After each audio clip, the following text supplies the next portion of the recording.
Powerful conversation. Wall Street Trapper opens up about his journey from prison at 16 to financial independence. He explains how environmental exposure shaped his mindset, the real cost of freedom, and how discipline transformed his life into blueprint for wealth. This isn't just a story, it's a lesson in ownership, resilience, and financial awareness. Let's tap in. Bro, I wouldn't wish prison on my worst enemy. I did 10 years in that joint, bro. At 16 years old, bro, I had to grow up fast. I don't care how much a man I thought I was. When I got in there, I realized, oh, this a big boy game. They don't care. I watched dudes 15 years old get raped by grown men. It is what I was in a cell with my homie. He got set on fire. I was in a cell with my other homie. He wasn't my homie. Him and the dude was beefing. He couldn't get some. He took all this out the toilet, threw it in the cell. I'm like, bruh, get me out of here. So when Boosie said he saw some shit and he called his mom and said, Mom, get me out of here, I understood it. Because at some point you just be like, bro, this is too much. This too much. This ain't how human beings supposed to act, bro. This ain't right, bro. I got cut right here. I done got cut in my back, bro. I done seen dudes hang themselves. Bro, I don't wish that on my worst enemy. On top of that, you be way in the country somewhere and them white folks, you really get to see white folks. You think you deal with racism with police, go in one of them small country towns where the prison is ducked off. Them white folks gonna show you, oh, this what we talking about right here. This the good old boys right here, bro.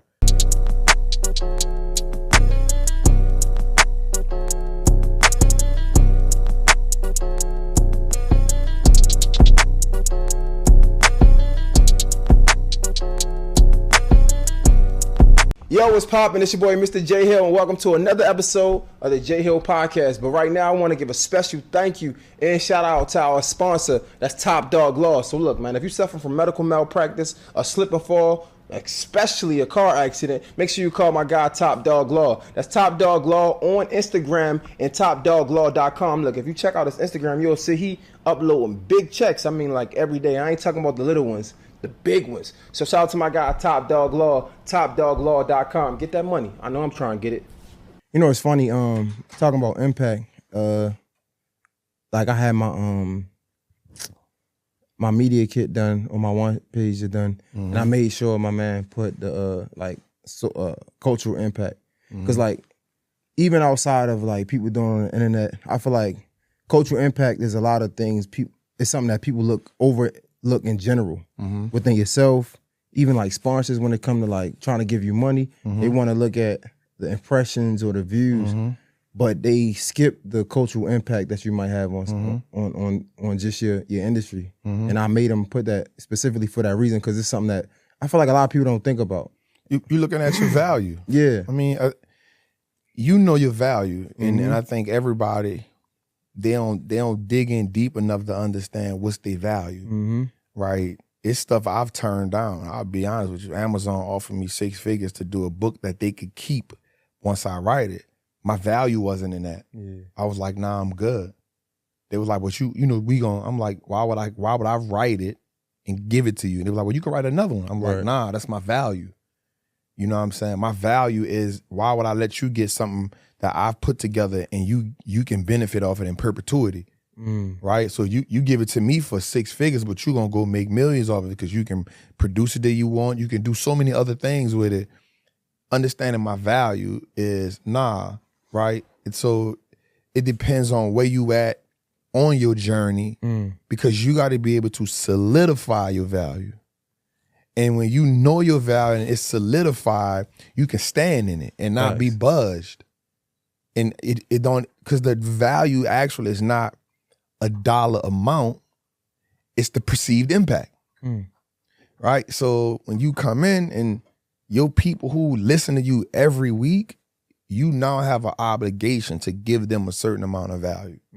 You obligated to that. Your consistency has now left an imprint on their life. And we taking that for granted. When we think about the world leaders that came before us, bro, like think about if Malcolm X, Martin Luther King, think about if they had the audience that we have now, Bro, I have 1.3 million followers on Instagram. I got another 100,000 on TikTok. I got another 400,000 on YouTube that tune in every day. Not all of them, but that's just one. Just imagine if them type of, that's value. Right. That's cultural value and influence. Let me ask you this though. I guess like when it comes, because a lot of times we overlook the power of collaboration too. Mm-hmm. Can't that Amazon play? Yep. Let's say, depending on if it's, because sometimes like you can make 6 figures in 2 weeks when you're talking about the stock market, right? Especially with the experience that you have. But if it's the right 6 figures, let's say high 6 figures, hypothetically, right? If it's high 6 figures, can't they put you in a position where more people want to hear from you and the second book do even better, even if you do it independently? It's all in the power of negotiation. The negotiations they had with me surrounding that wasn't what I was willing to deal with. You know what I'm saying? Okay. So I should have just gave you more context to just the content. Okay. I'm a thinking man, so I'm thinking so the negotiations behind it, we had some different negotiations behind it, because I'm always about leverage, right? So for instance, I went on tour with Eric Thomas, right? And he wanted to pay me, and I said, I would never let you pay me because I know what this does to my brand. I should be paying you. You know what I'm saying? So I went on a 5 or 6 thing tour with ET. One day I closed for him. One day I opened for him. And then 3 of the days, once he realized like, oh, Trap talking, we was going bar for bar. Like he'll go, I'll go, he'll go, I'll go, he'll go, I will go. I know what that did for my brand. You can't pay me for that, E. So it's understanding how is the deal positioned, and then how can we negotiate? Now, if you they were steadfast on what they wanted. Yeah. So it's like, I'll revisit it. Bro, talking to people that's successful like yourself, it be confirmation. Cause it's like, it ain't nothing that I ain't think of, right? Like even with the E thing, I be telling my friends, or not friends, I'll offer my services to people that I know can like benefit me for the free. Like that's why I built my relationship, right? I always add value to somebody for sure.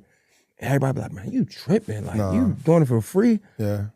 It ain't really for free, right? Because it's like, bro, I know how I can benefit off of it, right? Yeah, and it's not even just the benefit. It's just that's how you, in my perspective, that's how you gain real relationships now. Like it's about, because everybody you go in the room is, what can you do for me? Yeah. Nah, let me show you what I can do for you, and I don't need nothing from you. And then people, you trustworthy, you build rapport, things like that. So like, man, it definitely be confirmation. Well, you also got to realize that a lot of people are monetarily motivated.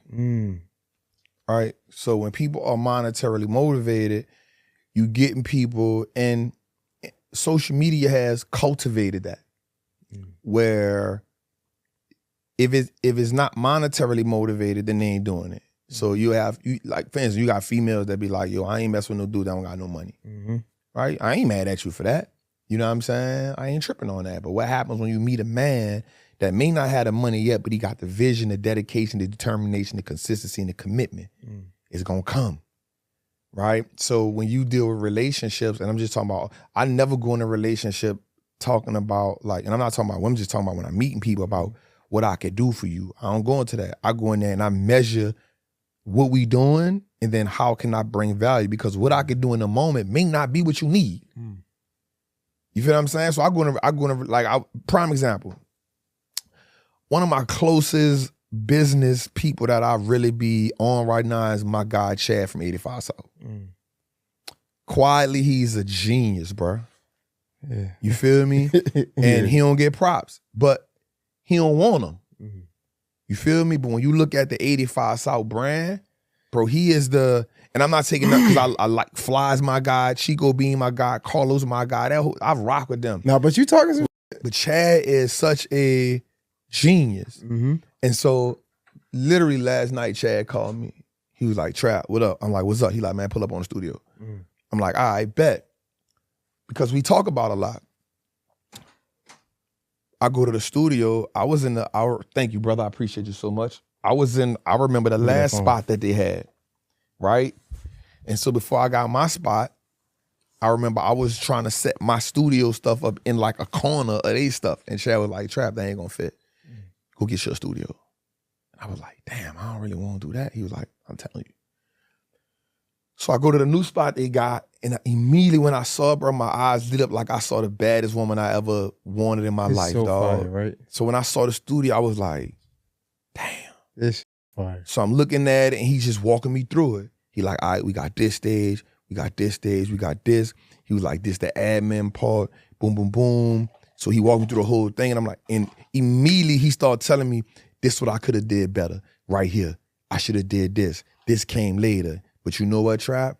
I've already outgrown this. I said, how you outgrown? You just got here. He said, because I'm building where I'm going, not where I'm at. Come on, man. And I was like, damn. I went there 11 o'clock. We ain't leave at 2:45. Me, him, Fly, and Ryan, we just was talking. Now watch this. The value I give to them just now, while we was talking, it wasn't even about stocks. I was like, Chad. So I'm like, yo, you got to get SOPs, Chad. He was like, what the hell that is? Him and Fly like, what that is, Trap? What that stand for? I'm like, I say that's standard operating procedure. I say, this is what you need.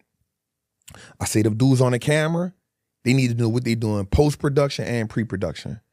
The dude on the sound, they need to know what they're doing post-production and pre-production.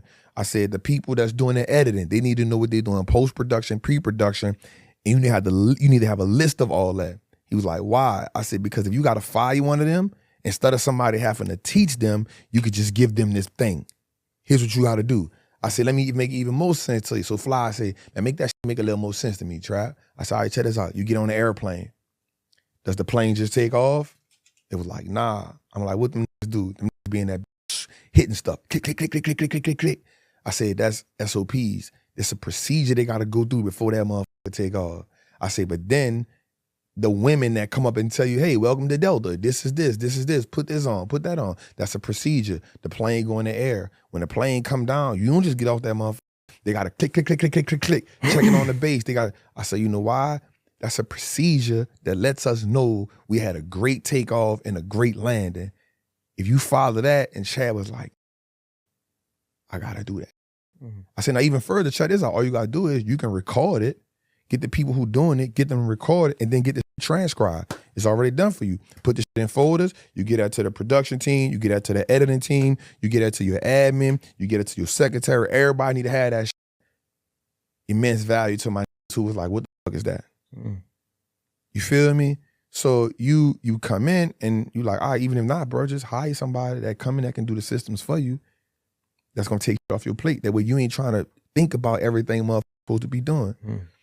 So every relationship might not be predicated on the one thing you think you do.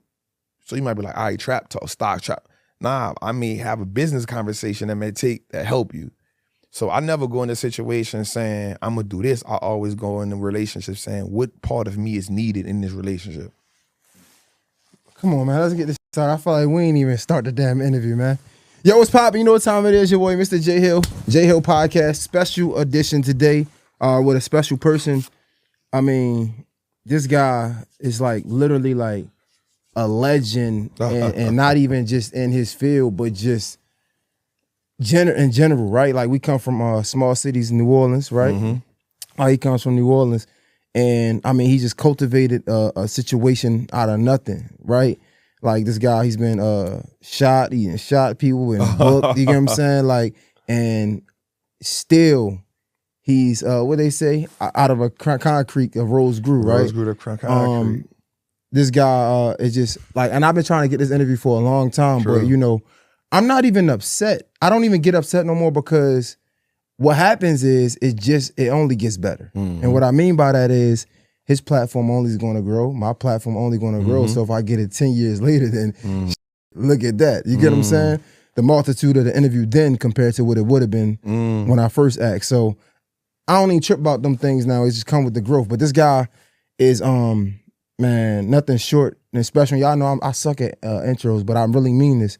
Mm-hmm. Just watching this guy, I mean, to be able to come from nothing, to look like us, and to paint, to have something on his chest painted, Wallstreet look like us, right? It looks like us now. Yes, sir. Right?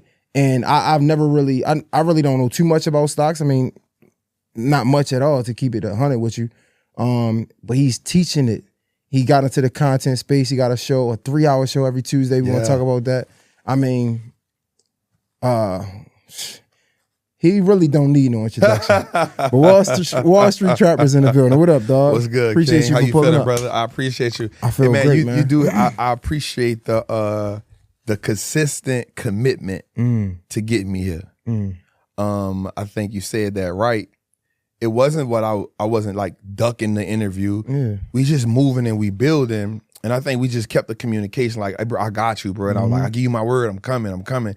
And every now and then you would just be like, hey, what we looking like? You know what I'm saying? So I think that's 100% a testament to who you are as a man, as you growing. Because you could have easily been like, man, I ain't worrying about that dude. He ducking me. And it's not the case. And I think sometimes we get impatient for no reason, forgetting the fact that we all are growing, we all are building. And so sometimes when you want it, may not be the right time, but when it comes, it's the perfect time. Perfect time. Yeah. So I'm glad to be here. I'm excited and I'm proud of what you've been building, man. I appreciate that, bro. Let's stay on consistency for a second, man. Yeah. I think you said you've been doing this consistently since like 2014. Yep. Right. So that's when I started taking it serious. Right. Of course, I did 10 years in prison for attempt murder, and I got introduced to the concept while I was in prison. I got home, I got found not guilty on another charge, and I came home about 2012.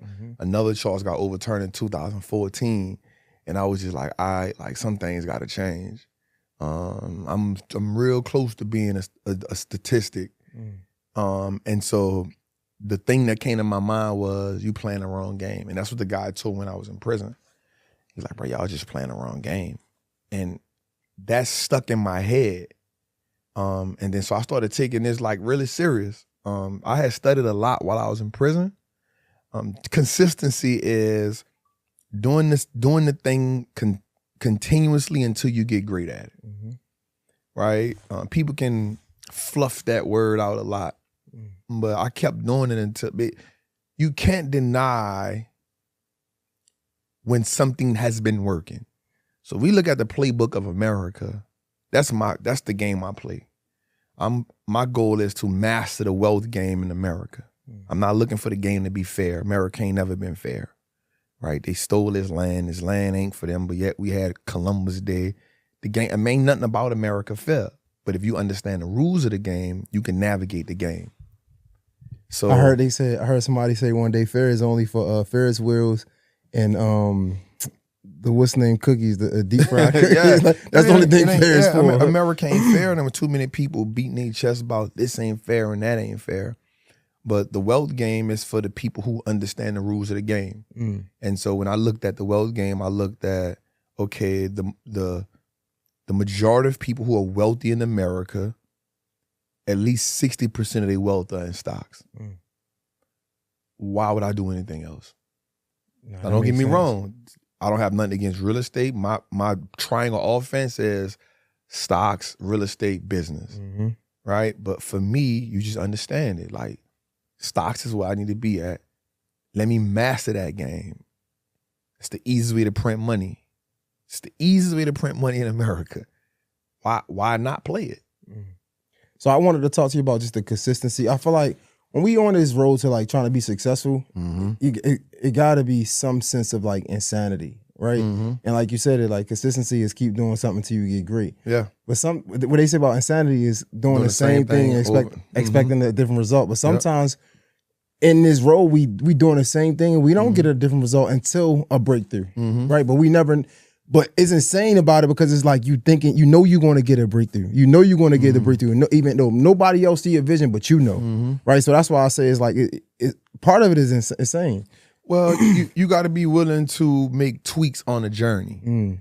So if you on the road to greatness, so even for you with this show, I can guarantee you if I went to your first show and I come to now, you've made a lot of tweaks. But you still shooting the same show. You feel what I'm saying? It's the same show. Yeah. But what happens is you get a better camera.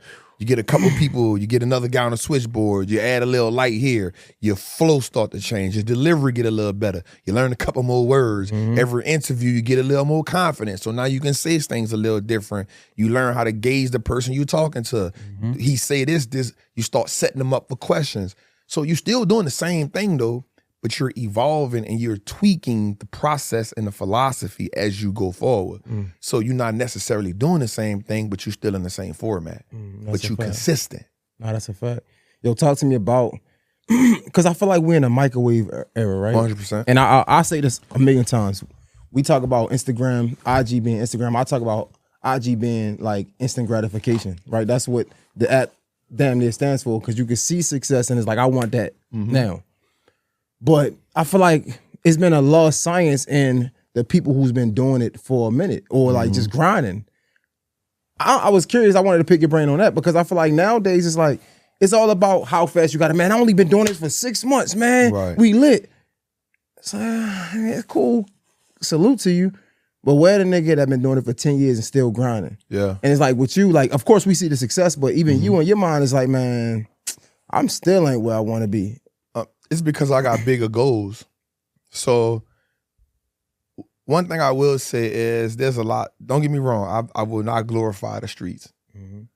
But it put a different moral code inside of me, the era in which I grew up in the streets. Nothing against the young dudes now, but there's an era in which I grew up with, and it put certain things in me. My OGs kind of put certain things in me that as a 41-year-old man, they still hit home. That's my breadbasket.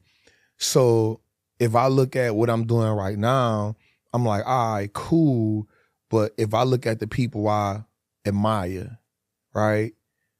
They ain't quit just when they made $1 million. Or they ain't quit just when Martin Luther King ain't quit when he won the Nobel Peace Prize. Or, you know what I'm saying? Nelson Mandela ain't just quit when he got out of prison.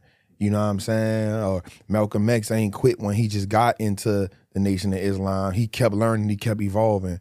So the goals that I have are huge. So when I look at my goals, I'm looking at where I'm at now. And I'm talking to you about Chad from 85 South.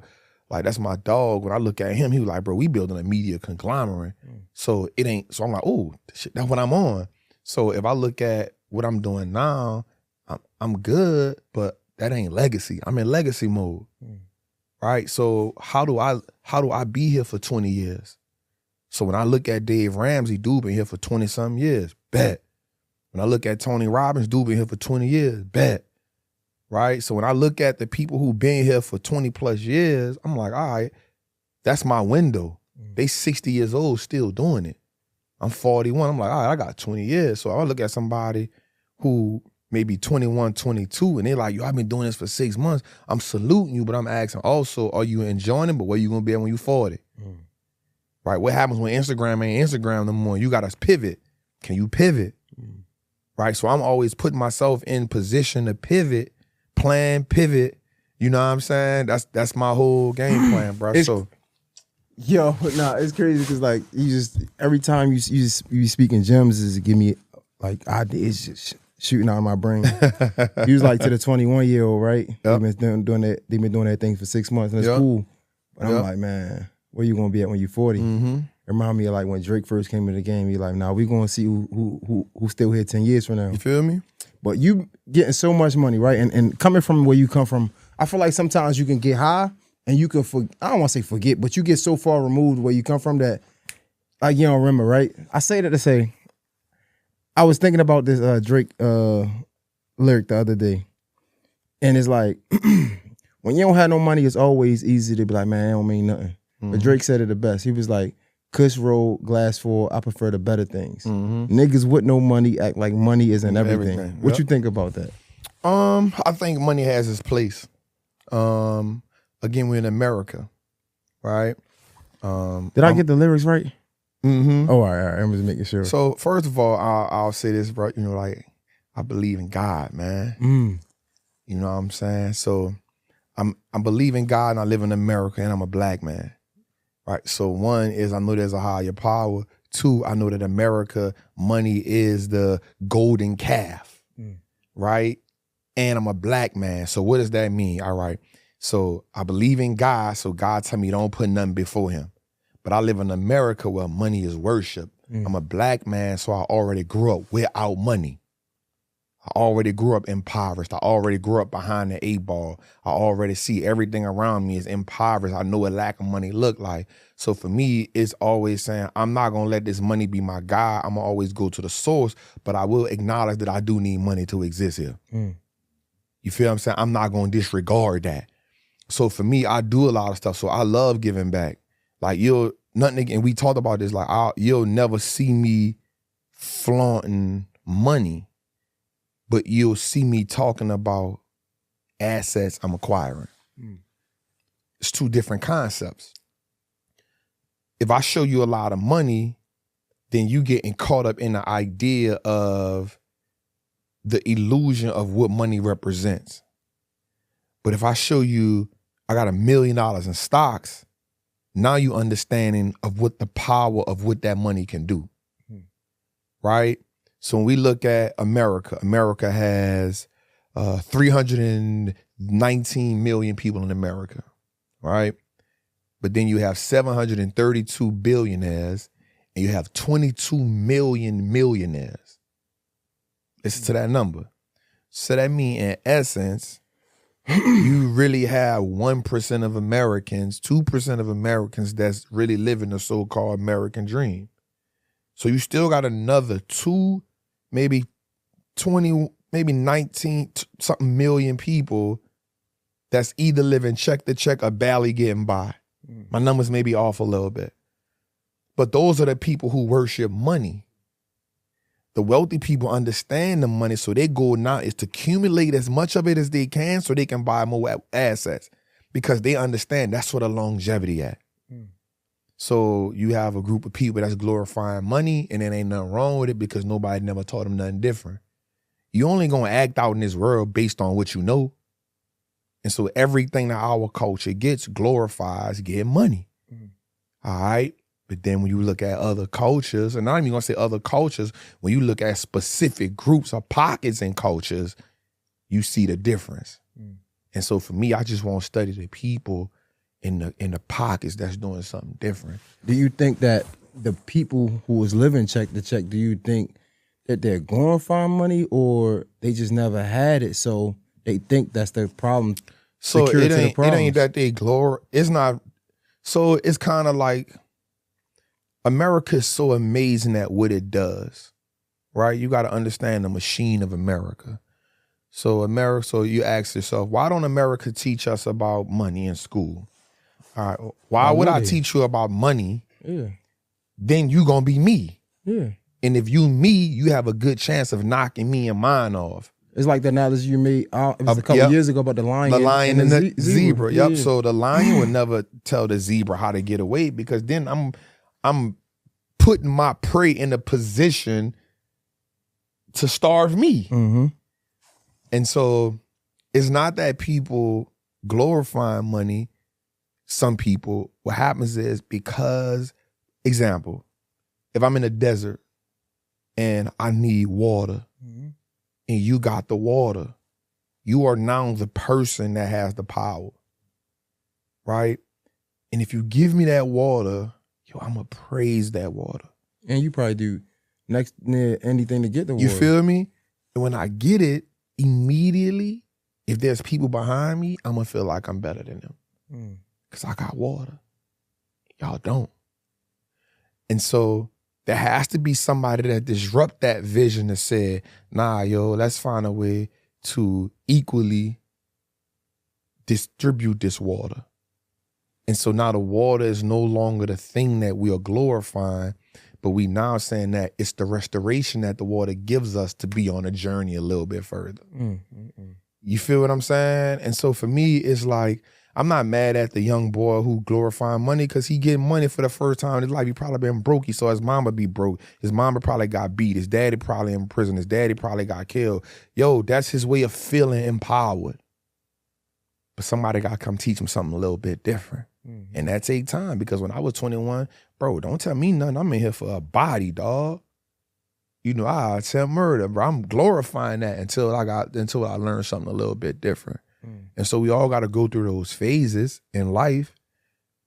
But who are the people that's teaching us? And America's done a great job at teaching us to look at certain things a certain way. America has taught me and you how not to even like each other without even knowing each other. So I'll go up the street and be like, "What's up, King?" Because I want to break that. I want to break that out the gate. I want us to know we on the same team, bro. No, it's funny because you was talking to 19 Keys about this. It's my brother. Yeah, not too long ago. It's basically about like how we're taught. It's kind of like we're unconsciously taught to hate on one another. We are. We are. My thing is, bro, I ain't gonna lie to you. I feel like sometimes I think I'm an empath because everything you saying, it's good and it's dope. Mm-hmm. But it's like we know that I don't know if the world could ever get to a place. It will never. Yeah. It will never. And when we talk about learning new things, it's like, man, I was so fortunate to come to Atlanta and like just learn some new things about finances, meet different people. You know what I'm saying? It was a blessing, but like I be lying and sometimes I don't think like, damn, man, I wish the whole Baltimore can be here and understand this. I love when I was in Baltimore, man. I love Baltimore. Baltimore reminds me of New Orleans so much. Yeah, bro. for sure. Yeah, Baltimore so much, bro. I love that. I love it, bro. Yeah. I'm not gonna lie. You know, Boosie's like our godfather. Man, I rock with BMO. So when I did when I told you I did the 8-city tour before I did the paid tour, BMO was one of the cities I went to. I rock with BMO.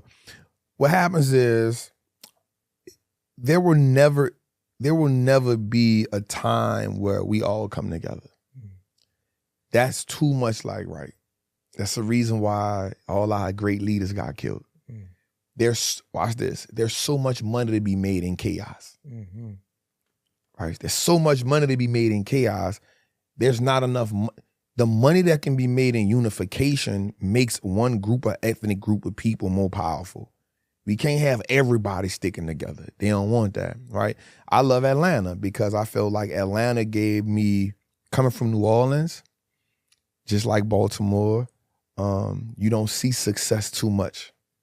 So when I came to Atlanta, I was like, whoa, they don't even know what they got here. They don't even know this the promised land. You know what I'm saying? Like, wait, hold up. So I love Atlanta. I would never talk bad about Atlanta, but I do feel like, again, when you got to be open to getting new information.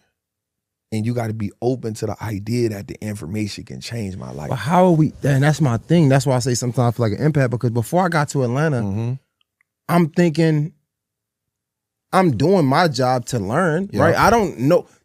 Perfect example. you talk about Chad, right? Yeah. I never talk to this man. I could tell a light bulb went off in his head just now. I saw it go off in his head. Bro, no, because like, and I always say this. I think I asked DC and T.I. this. I'm like, yo, how like people gotta want to know, but how do you want to know something that you just don't know? And my perfect example, right?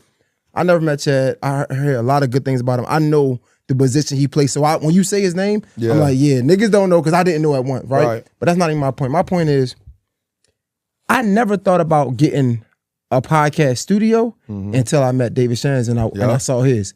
It wasn't that I didn't see it. It wasn't that I didn't know that I can get one. I just never saw it. My thing was I want to be the biggest podcaster, right? Yeah. I didn't even know what that mean. I'll never forget. I went to David's Chan spot and I'm like, this is dope. Oh, no, I need one of these because I saw it. Yeah. So if you in a city like Baltimore, New Orleans, and you don't see it, 100%. It's easy for us to be like, man, we got to want to know, you got to get new information. But it's like, we don't even know where to start to get the information that we need, let alone that we want. You get what I'm saying? Environment and exposure is so much of a key, right? So even right now, I got 6,000 square feet. But when I saw what Chad got, I was like, yep, I'm going bigger. But I already knew I was going bigger, but I had no idea what it looked like. And then when Chad told me, I outgrew this already, I'm like, bro, you just got in here. And then he told me, I'm building for where I'm going, not where I'm at. I was like, bro, what? It was an epiphany for me. Well, what happens is, the one thing I can say about, the great thing about social media is, it does give you a window to where you can be. That's a fact. That's you feel me? Yeah. So like for me, I'm not an excuse maker, but I do understand reality. So I do feel like social media does give us a window to, one, the possibilities, and 2, we can have a window of where we want to go at. You right. You know what I'm saying? I was watching one of your episodes, right? Thank you for watching, bro. Yeah, I do my job, bro. Yeah, like, thank you for watching. Niggas be like, yo, you know this? How you know this, bro? I do my fucking job. Thank you for watching, whatever. Man. So, yo, it's crazy that you said that, because the one thing I wrote this down that stood out to me and I thought it was dope, and you caught yourself and I was mad you catch yourself, but I'm gonna go into it, right? You were talking about Charlie Munger, right? Yeah. Rest in peace. Come on. And you was talking about how you heard things or how he said things to you, and you're like, wait, I never met this man. Yeah. And I'm like, nah, don't do that. Don't do that. Because in my mind, I'm like, it's great because it shows you the power of reading. It shows you the power of social media. Because you're like, man, he taught me. Yeah. He taught me. He taught me. And I'm like, wait, I don't even know this You never dude. even met this man. So like, so the fact that you said that, like, nah, you are right. So as much as bad as I want to feel for my people, it's like, nah, there's really no excuses because we do have access to the information. So when you said that, I'm like, yo, damn, like that really opened my eyes. Like, we sleeping on the information that we do have. And it's because, again, environment. So what happens is what we don't realize is that environment, I said this before, environment does a few things for us. Environment sets the standard, environment enforces the standard, and then environment rewards the standard. Right? So think about it like this.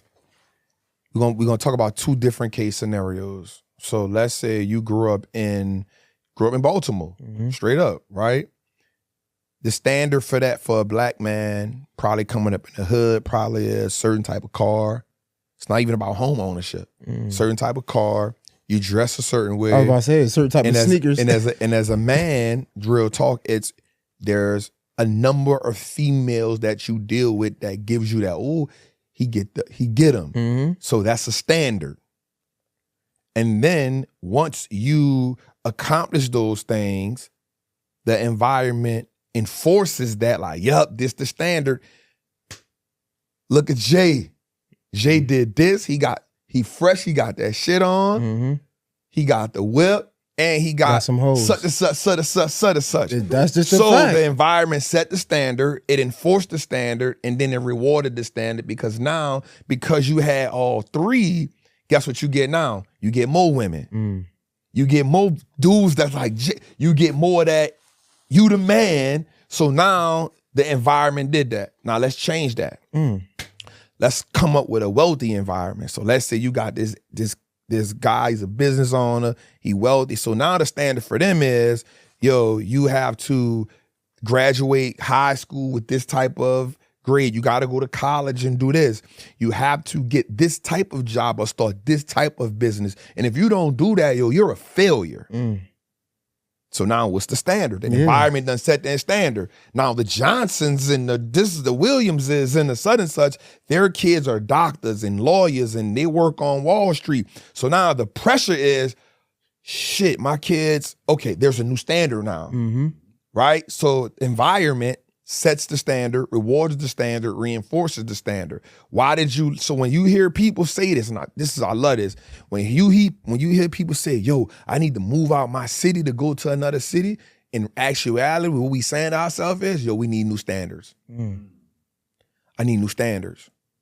I needed to come to Atlanta. Why? Atlanta gave me new standards from New Orleans. It gave me new standards. Why? Because I can see dudes it's not saying that those standards don't exist in certain. One of the things I did when I came to the A, bro, and I told Fly this last night. I said, bro, when I first moved to the A, I wasn't trying to go live in the hood, dog. I wasn't trying to go, nothing against Summer Hill. I wasn't trying to go live in the Bluff. I wasn't go trying to live in Summer Hill. I wasn't go trying to live in the zoo. Bro, I'm from New Orleans, bro. I'm from the hood. I don't need to come here and do that. I'm trying to go live in somebody high rise somewhere, bro. Come on. I done did that already. I don't want to be a gangster in Atlanta, bro. I'm straight. They got enough for them. I left New Orleans. I'm trying to be what we doing? So boom, what was the standard now? All right, bro, dude got the high rise and they got the, okay, this who we, okay, we got a new standard. That's so fact. We got a new standard. I said, babe, we're going to stay.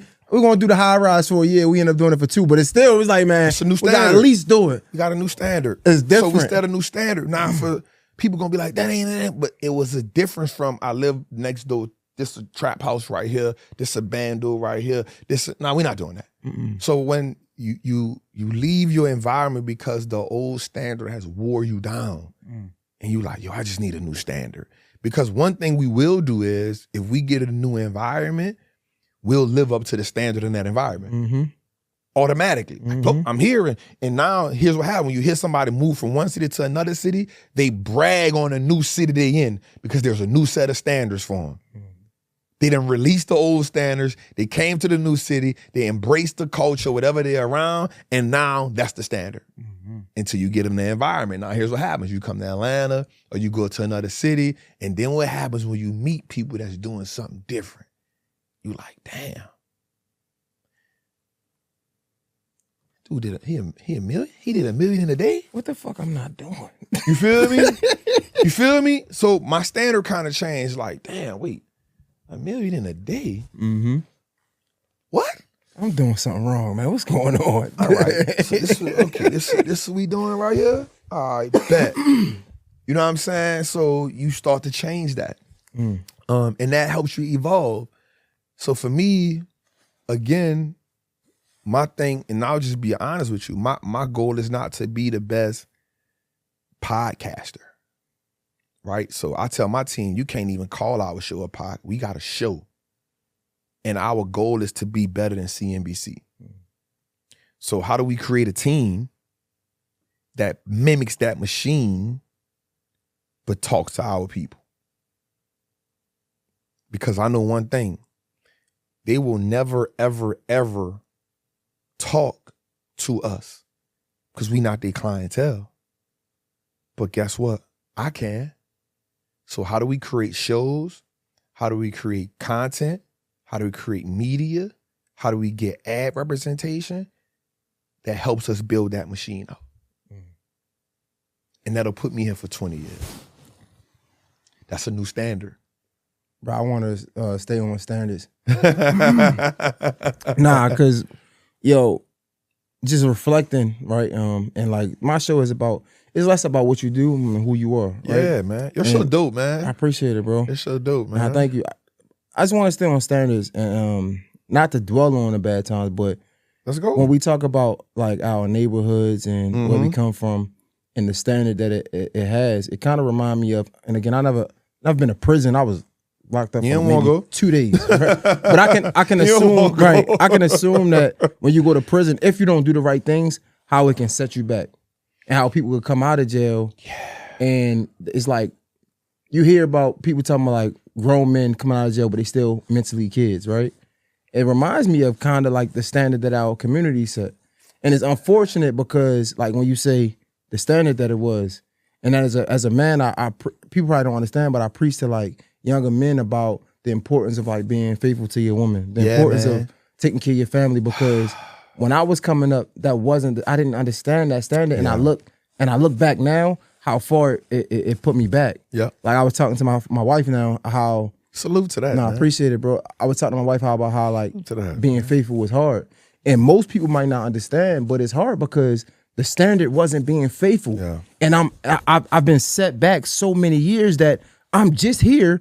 It's been 6 years. For us, it's a long time. But for the expand of my life, that ain't nothing. Nah, it's an inkling. So I talk about the standard. The standard was you get money. It was even to the point where, and it's embarrassing now that I know better to talk about it, where when I was getting chicks only because this nigga couldn't get it. Yeah. Or because I'm that man, so I don't even like her. But look what that did to my intimate relationship. Look what that did to how I address women. You get what I'm saying? Like I'm only getting chicks. I'm not even interested in you. Like I just know I can do it, so that nigga can't get it, so that's my flex. Yeah. You feel me?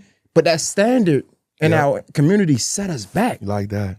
Kind of how jail set people back. And it's like 100%. It's just like, man, I don't know. It's not even a question to ask about it. It's just like, so let's dig into that two different ways.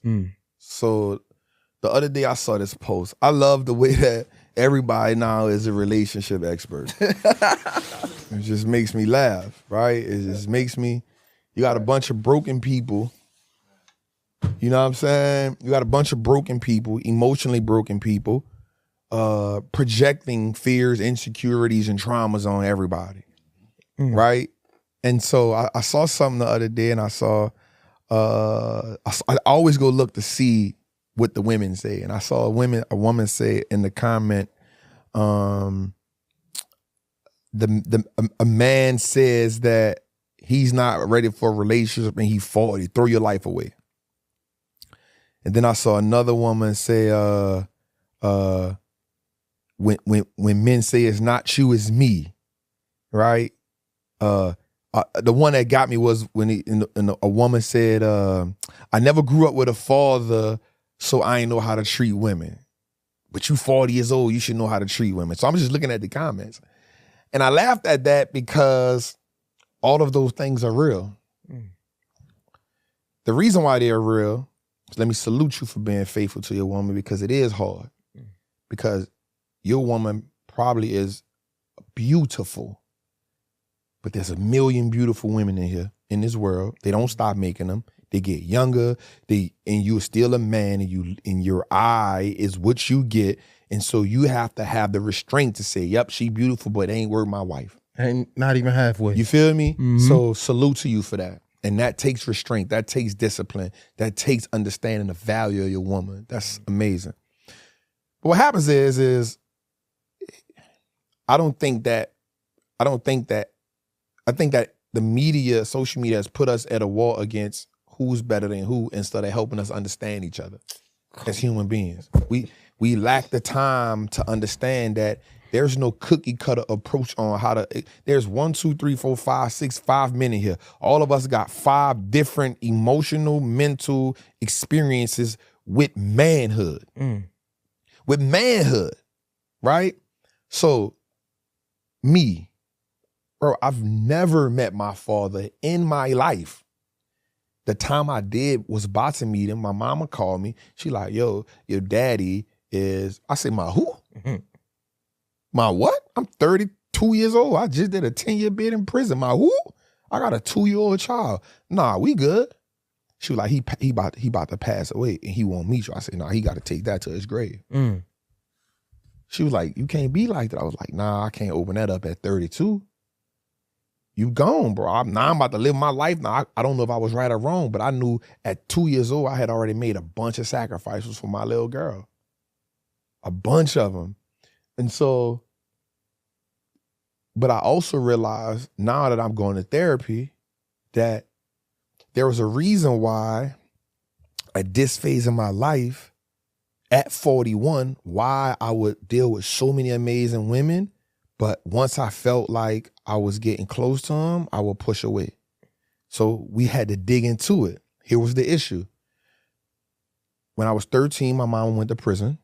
My grandmother passed away, which led to me being homeless because my family really couldn't take me in. My uncle tried to take me in, but because I was just so wild at 14 around now, because I had been home for a couple of months, it was like, yo, we can't do it. So I go back to New Orleans. Also, I went to prison because the woman, the female who I was dealing with, set me up. So when she set me up, bro, 2 dudes running the room on me, put a Mag 11 on my head, I almost get killed. I wound up going to prison, I was shooting the dude 6 times. So immediately, the first 3 traumatic experiences in my life were around women who I cared for. But because I coped with it and dealt with it, I didn't look at it to say, no, this is an issue for me. You ain't address it. I never addressed it because we don't learn how to address those type of situations. We just know how to. Right? But what happens is when a woman who may not know the story, you may not have that with, oh, he don't know how to, oh, you playing games, and it's not really that, bro. We human beings and we deal with trauma differently. Until we address the trauma, we can't heal from the trauma, 100%. Right? So then you put me, I go to prison, I'm around a bunch of men. I'm 16, I'm impressionable. I'm a man child, 100%, but I'm still impressionable. So now I'm around a bunch of men that's telling me different things, and believe it or not, bro, you taking that in. All right, so that's the whole thing. So now I grew out of that. All right, cool. What happened? I never had a father, but guess what? I'm a perfect dad. Man, I moved my daughter mama to Atlanta, bought her own house. We ain't had sex in 8 years. My daughter 8 years old. Guess what? She be like, yo, that's my best friend. Dude, good. He A1. I pay all the bills. You don't got to pay nothing. I just need you to make sure my little one good. I ain't never had no daddy, but I learned. right? And so what happens is we got to give ourselves grace. We don't have no grace for each other. Instagram, we don't got no grace for each other. This is what we supposed to do. This is how it's supposed to be. That's it. You stupid. You playing games. You a little boy. You immature. You broke. You this. We don't got no grace for each other. None. And so now when we talk about prison, bro, I wouldn't wish prison on my worst enemy. I did 10 years in that joint, bro. At 16 years old, bro, I had to grow up fast. I don't care how much a man I thought I was. When I got in there, I realized, oh, this a big boy game. They don't care. I watched dude 15 years old get raped by grown men. Ain't no, it is what I was in a cell with my homie. He got set on fire. I went to cell with my other homie. He wasn't my homie. Him and the dude was beefing. He couldn't get to him. He took all the shit out the toilet, threw it in the cell. I'm like, bruh. Get me out of here. So when Boosie said he saw some shit and he called his mom and said, Mom, get me out of here, I understood it. Because at some point you just be like, bro, this shit too much. This shit too much. This ain't how human beings supposed to act, bro. This ain't right. Bro. I done got cut right here. I done got cut in my back, bro. I done seen dudes hang themselves. Bro, I don't wish that on my worst enemy. On top of that, you be way in a country somewhere and them white folks, you really get to see white folks. You think you deal with racism with police, go in one of them small country towns where the prison is ducked off. Them white folks gonna show you, oh, this what we talking about right here. This the good old boys right here, bro. They gonna I got the brakes beat off me. A white dude called me a boy. I said, man, no boy. I punched the security guard in his face. Probably the worst thing I ever did in my life, dog.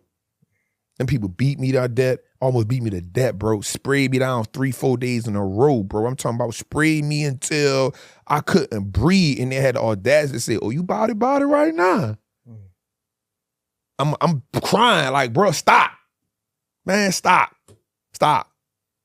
Toya, Lil Wayne's kid's mother, me and her brother, whoa, that was my dog. We got sprayed down together. He don't want to stop rapping. That was my dog. He rapping all day, all night. The people tell him stop rapping. He tell him, man, fuck y'all. Blah. People come spray all us down. He don't want to stop rapping.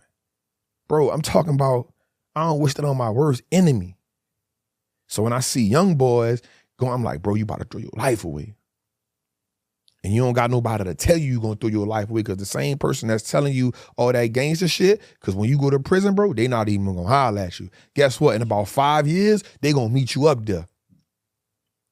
And they gonna be the ones that's gonna probably either try to fight you, jump you, steal from you, or try to rape you.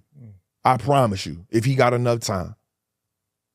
So, bro, prison showed me a whole nother side of manhood, dog. And you gotta be, and a lot of people ain't ready for that.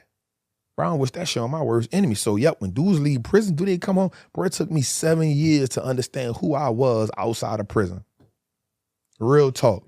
It took me 7 years, bro. Remember, I went to prison at 16.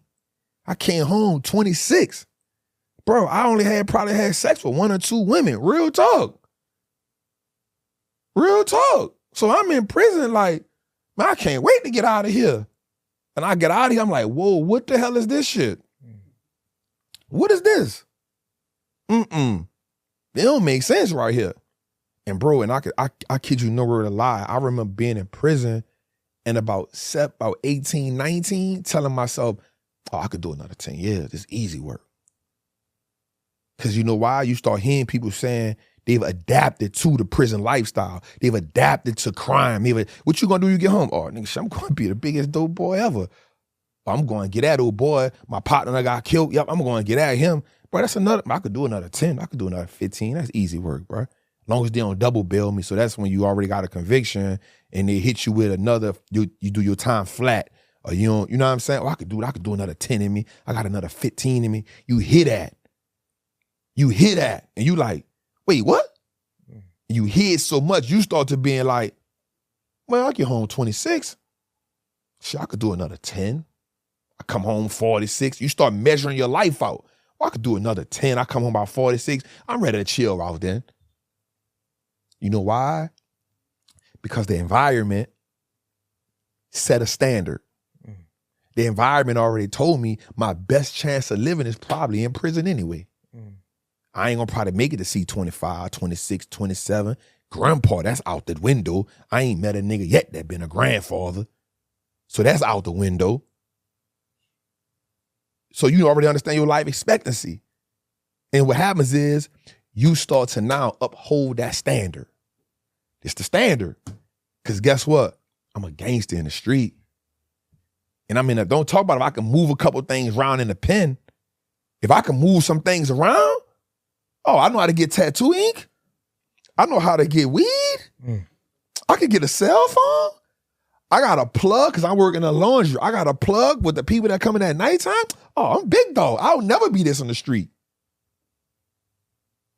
So what we talking about here? I'm big dog in here. So a person on the street ain't gonna understand that. But for me, I understand it. But I also know what it take to break it. It took me 7 years, bro. 7 years. I'm been home 15 years now, bro. I still use the bathroom with one leg in my boxers. If I try to pull both of my boxes down, bro, I'm a, what is this? I can't do this.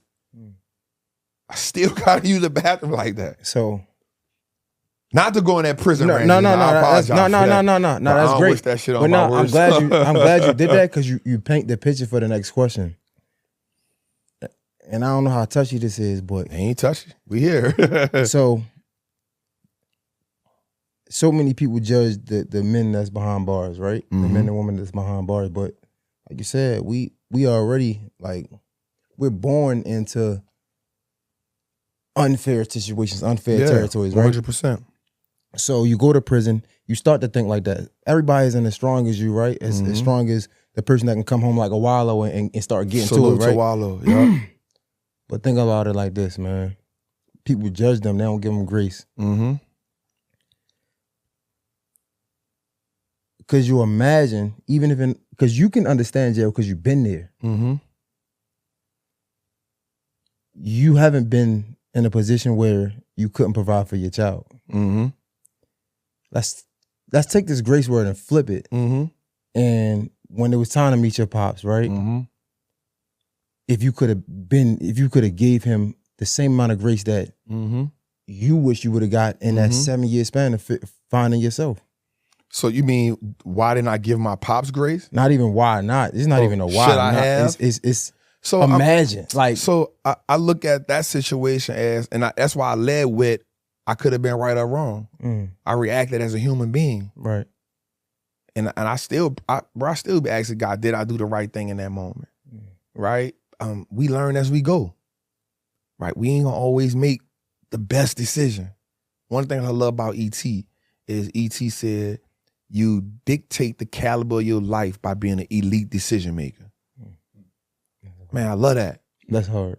You dictate the caliber of your life by being, so let's transition into being an elite decision maker. So no matter what the decision is we present it with, we can make it not just a good decision, we can make an elite decision.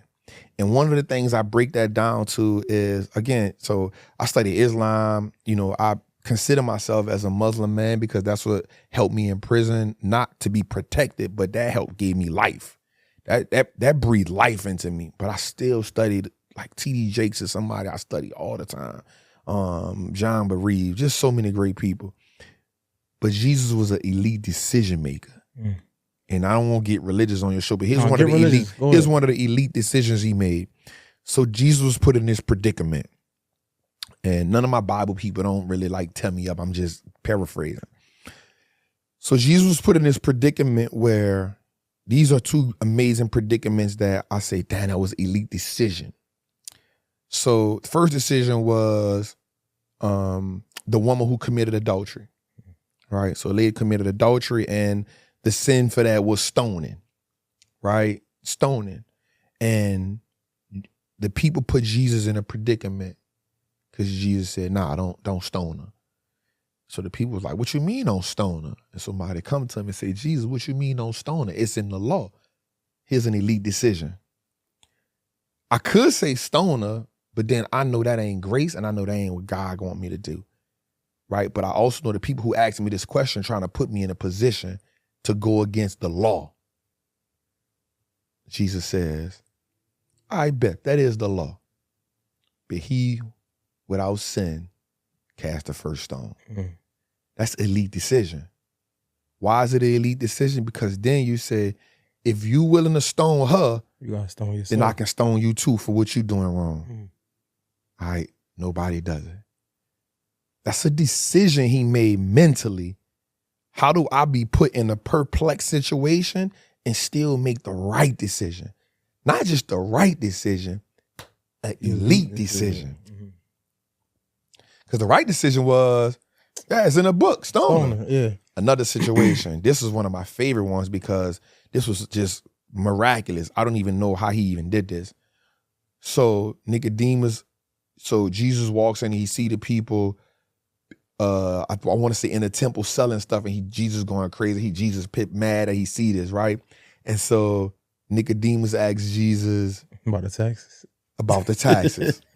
You heard me say it before, right? Yeah. So he asked him about the taxes, and he said, "Yo, so I see you looking so many, like I see you looking like you tripping. What do you think? Do you think that people should pay Caesar, or do you think that people should not pay Caesar? Right? Man, you put an average man in that situation, he gonna be like, yo, I don't want to die, man. Pay Caesar. But you know, if I say that, then the people go against me. But if I don't say that, Caesar gonna kill me for sure. Jesus like, look, you right. Check this out. Pay Caesar what Caesar do, and then give God the rest. Elite decision. Why is it elite decision? Because I ain't about to try to threaten this, but I also want you to understand that you got to give God his dues too. Elite decision. If we can get great at decision making, the problem why most of us aren't where we want to be at in life, because at best, we average decision makers. Put in a tough situation, most people panic. Put under too much pressure, a lot of people will kill themselves. But an elite decision maker not gonna let the temperament of the environment and the burden of the decision not make them make an elite decision. So how do you become an elite decision maker? One, you gotta know yourself. Two, I say that you have to understand God's will for your life. Because if you never panic, you know, God never put the spirit of fear in us. The reason why a lot of times people make bad decisions is out of fear. You're scared of what's going to happen. You're scared of what's the consequence behind it. And then one, you just not you don't know how to act under pressure. And so for me, it's being able to ask myself, all right, like, what's the best thing right here? And this is a saying that I've said, my best play not in God's playbook. Because my best play is about me. God's best play is the best play for me. And if I can connect to that, that means, how do you build a relationship with somebody? You talk to them. The more you talk to a person, the better you get. Think about when we first got here to where we at now. The whole temperament of the conversation done changed. The room feel a little different. Why? You got a feel for who's sitting on the other side of you. If you had some questions, you done rearrange them. If you didn't, you like, I got some new ones. I ain't gonna lie. You feel what I'm saying? You got some new ones. You know why? Because, this is what I'm dealing with. And I'm at the same way. I'm like, all right, bro. Like me and dude, we can talk. The more you talk, the more you communicate, the better relationship get. The better the relationship they get. Believe it or not, I'm gonna leave this room with something from you. You gonna leave this room with something from me that was an impactful relationship. That was an impactful connection. Confrontation, whatever it was. Well, that's what happens. The more you talk to God, man, the more you pray, the more you have those moments, you get better at making decisions because you already know that everything gonna work for you and not against you. No, facts. And the more, it's funny. It was a while ago. I don't mean to get religious on bro, like that, bro. Like, you ain't never gotta say that on this show. Trust me. That's why niggas in the back like, nah, that's the conversation for me. Let's go. But sidebar, and the more, like, it's funny because I never understood how to hear God. Yeah. But again, the more you talk to him, the more you be able to hear his voice. Yeah. But again, all of that is good though. Mm-hmm. And I feel like you are great with your words. And I feel like you are like a coach now. You are a coach. Man. And you're a motivational speaker. But no, hold up. No, hold up. So all of that's good for coaching's sake, for sure. And I know if was a fifth, we all be drunk. I know that. But I'm just curious. I like hypotheticals though. Yeah, I'm just curious though. If you could go back and redo it, would you go see your pops? I don't know. It did. A lot of things work on me about that because I'm looking at every decision I make and how does it impact me as a man? How does it impact me as a dog? How is it impacting my child? And I still pray on it. You still pray on that? Yeah. Because I realize it's the man who there's things about my life. So when I look at my mom, I know some of the things I got from her, but she ain't make me by herself. It took a man to implement that sperm in her and be a part of the equation that gave me life. And there's parts of me that I'll never know. There's some things that I do, there's maybe a temperament, maybe my grind, maybe my fingers, maybe my toes, maybe my chest, maybe the way I think in certain situations come from that man. I'll never know that. I'll never know that. So I'm always going through my life, and it's not in a bad way, but my puzzle will never be complete from a genetically understanding who I am. You feel what I'm saying? Now, for my daughter, it also is things about myself that I can't explain to her because I don't know. But I'm explaining to her from me and her mom. We having that. So that's part of the thing. I'm like, damn. But then I ask myself, shit, how much could he tell me on his deathbed anyway? You know what I'm saying? So it's always a battle in me that it's one of the things I go to therapy about, bro. The dude in therapy told me one thing. He said, the reason why you gravitate to people like T.D. Jakes and Eric Thomas, and he said, because you're missing the father. You're missing the father. That's why you gravitate to men of power like that, because you already a powerful man. And so you trying to figure out where your power came from. It wasn't just because you survived the street. It wasn't just because you've been through this. You got that, yep, but where the power came from that gave you that type of tenacity, that gave you that type of resiliency, because you don't really see it in your mama. You feel me? And so we all puzzles. And so what we trying to do in life is put our puzzle together. We trying to put our puzzle together because we won't feel complete. That's why when women break up with men, they be like, I want closure. They need something to get it. I need to close this door and be complete right here. So we look for completion. Yeah, and that's why I asked you, because like even just reading The Way of the Superior Man, we understand. That's one of my favorite books. Yeah, that's a good book. Shout out to you for that, man. They say how like men are like problem solvers at heart, right? At heart.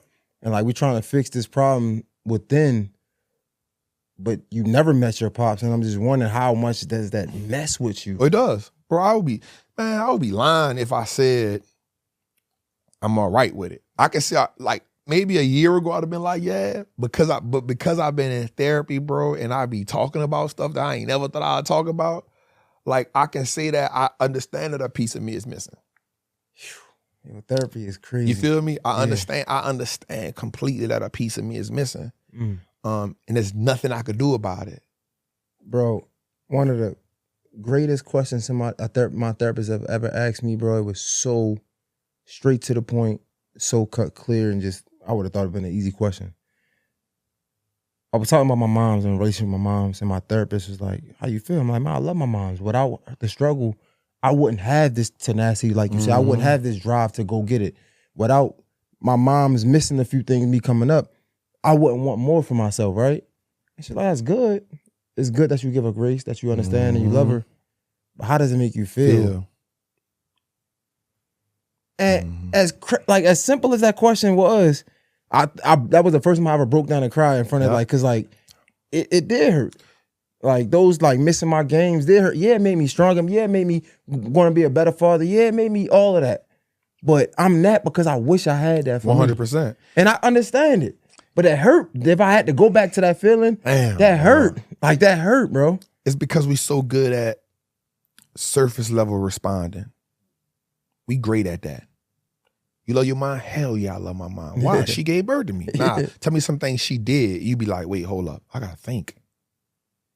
You know what I'm saying? But now when you start to think, you realize, damn, like, so I realized one of the reasons why I was like backing up from women so much, because I watched my mom put me in a situation to be homeless. And I felt like, damn, you were supposed to protect me.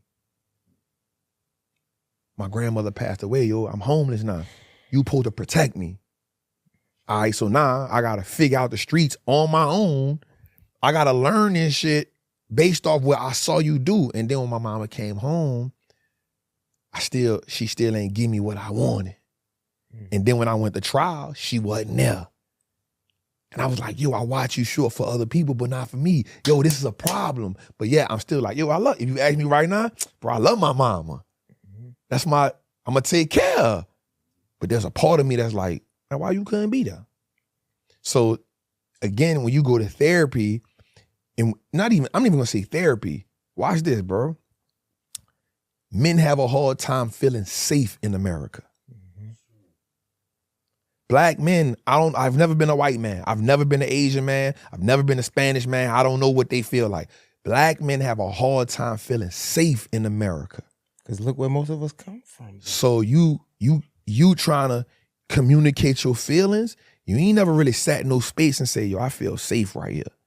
Even amongst your homies, like you may talk, like let's just say all 5 of us grew up together, we good, but there's a certain level like, man, I probably can't tell him that I feel depressed that my mama wasn't there for me. I don't know if I can talk to my dog like that. We probably could talk about women. We probably talk about getting some money. We probably talk about some street shit. We probably even talk about some other things, but the vulnerability of telling that black man, my mama wasn't there for me, bro, and that shit make me feel some kind. I'm scared how he gonna look at me. He might think I'm a bitch ass. I'm sorry. He might think I'm soft.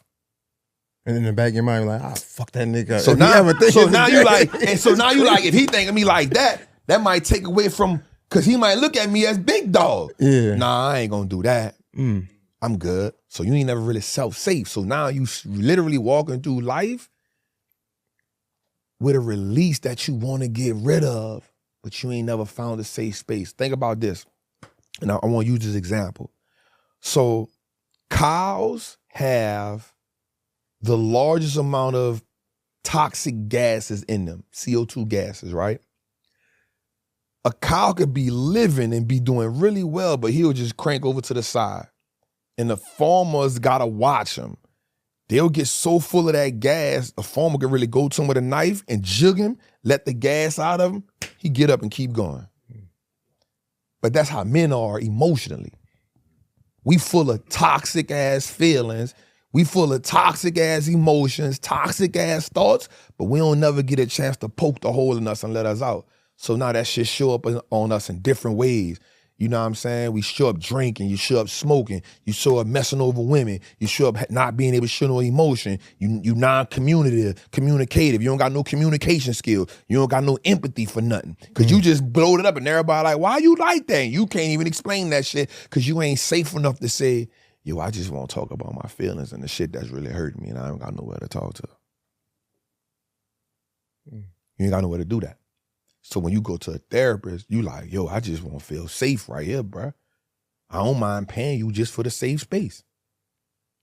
And it starts, but it starts as that adolescent stage though, right? 100%. Think about it like single moms and like just old school parenting, right?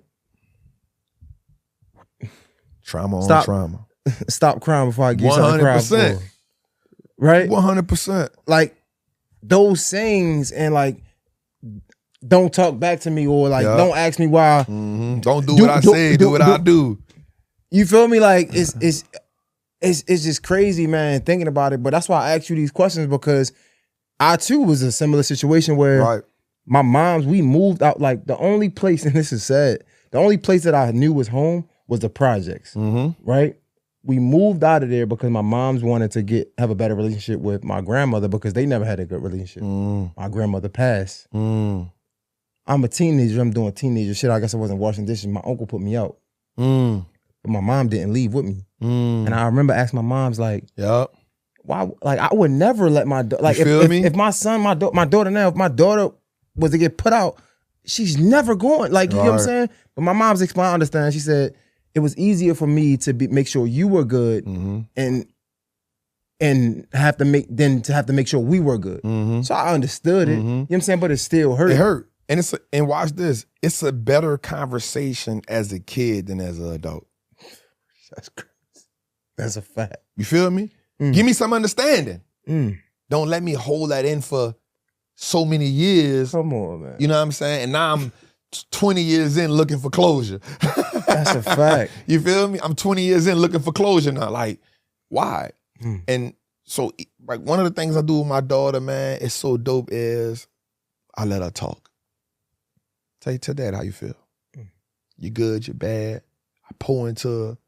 I do my best not to yell at her. Like, and if I do something wrong, I'll go back and be like, baby girl, I'm sorry. Daddy, apologize. I wasn't supposed to do that. I've never cursed at her. You know what I'm saying? And I let her understand, like, I tell her I love her probably 3,000 times a day. I squeeze her all day. All the stuff I ain't never felt, I overcompensate for loving her. My therapist told me this. But the thing about that is you start to realize this is what I wanted. Bro, imagine I'm doing a 10-year bid, bro. I can count on my hand the letters that I got from my family, dog. That shit hurt me, dog. That shit hurt me to my heart, bro. 10 years. I can count on my hand, like, all right, probably about 10 letters I got, probably about 3 money orders. All right, bet. We back in hustle mode. All right, bet. Laundry, boom. We charging $5 to wash the clothes.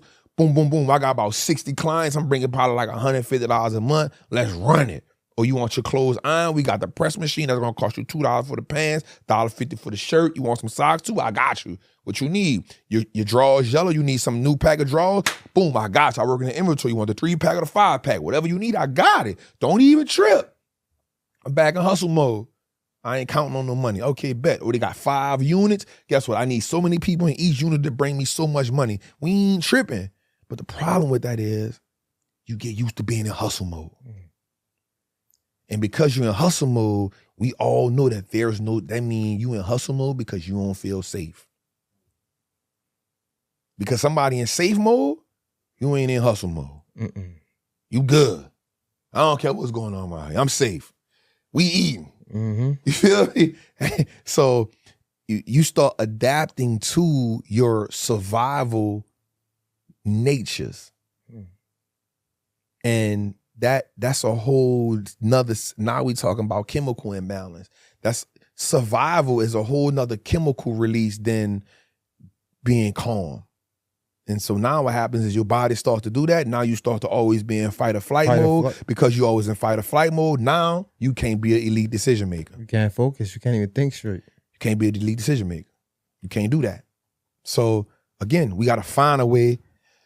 And that's where healing come in at for us as men. That's where us becoming better fathers, us becoming better dads, us being able to, one of the things I really be hard on myself on with is making a decision when it comes to like sex.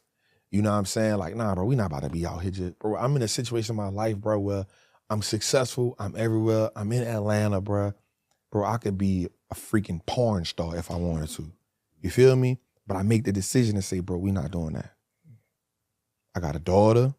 I got moral code, I got integrity, and I personally can't be out here saying I'm empowering people if I'm trying to screw everybody I'm trying to empower.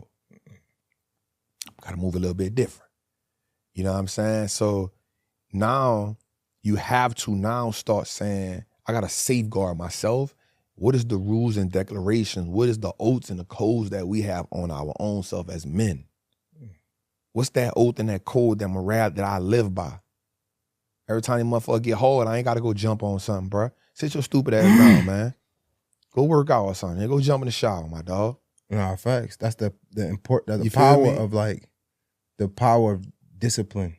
That's it, bro. Jocko, I can't think his name, say discipline is freedom. And I said that a man who is undisciplined cannot accomplish nothing in this world, yet he is setting himself up for disaster. Bro, we look at the great men in the world. What is always taking them down? Lack of discipline. Whether it was their anger, whether it was their lust, they ain't had no discipline.